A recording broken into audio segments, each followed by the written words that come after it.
రక్షించిన మంచి కాపరివై నాకై ప్రాణమిచ్చితివి. తప్పిపోయిన నన్ను వెదకి రక్షించిన మంచి కాపరివై నాకై ప్రాణమిచ్చితివి.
రక్షణ పొందడానికి ఇష్టపడుతున్న వారు మీకున్న హస్తాన్ని చూపించండి.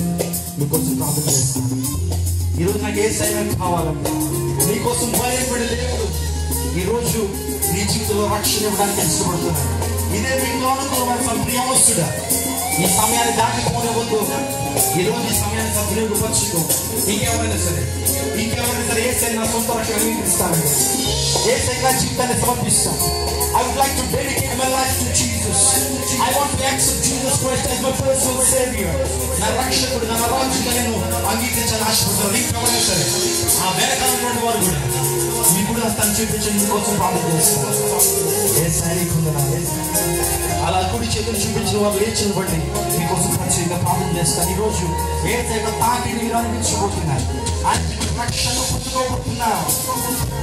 ఇంకెవరైనా సరే ఎప్పుడు కూడా సిగ్గుపడద్దు. దేవుని ఈ రోజు నువ్వు దేవుని సిగ్గుపడితే భయపడుతున్నా ఆయన సిగ్గుపడతాడు. ఆయన రాజ్యం తీసుకుని తీసుకోవడానికి. ఇంకెవరైనా నాకు రక్షణ కావాలి, నాకు జీవము కావాలి, నాకు అభిషేకము కావాలి, పరిశుద్ధాత్మ వరము కావాలి, స్వస్థత కావాలి, విడుదల కావాలనేటువంటి ఇంకెవరైనా సరే దయచేసి నిలబెట్టుకుంటూ వారు నాతో ప్రార్థన చెప్పండి. నిలబెట్టుకుంటూ వారు నాతో ప్రార్థన చెప్పండి.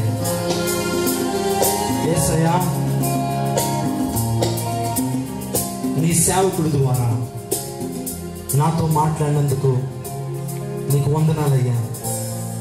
నా జీవితాన్ని నీ వాక్యపు వెలుగులో నాకు చూపించినందుకు వేలాది వందనాలు. నేను పాపినయ్యా. నా ప్రతి పాపాన్ని బట్టి నేను దుఃఖిస్తున్నాను. పాపము నుంచి విడుదల పొందడానికి ఇష్టపడుతున్నాను.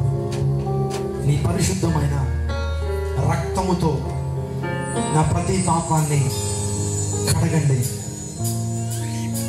మీ రాజ్యానికి నన్ను వారసుడుగా చేయండి. నాకు నరకం వద్దయ్యా, నాకు పరలోక రాజ్యం కావాలి. నీకోసం నా కడ ఊపిరి వరకు, ఆఖరి శ్వాస వరకు నేను జీవిస్తానయ్యా. నా ప్రార్థన విని నన్ను రక్షించినందుకు వేలాది వందనాలు. యేసు నామమున అడిగి వేడుకొంచున్నాం తండ్రి.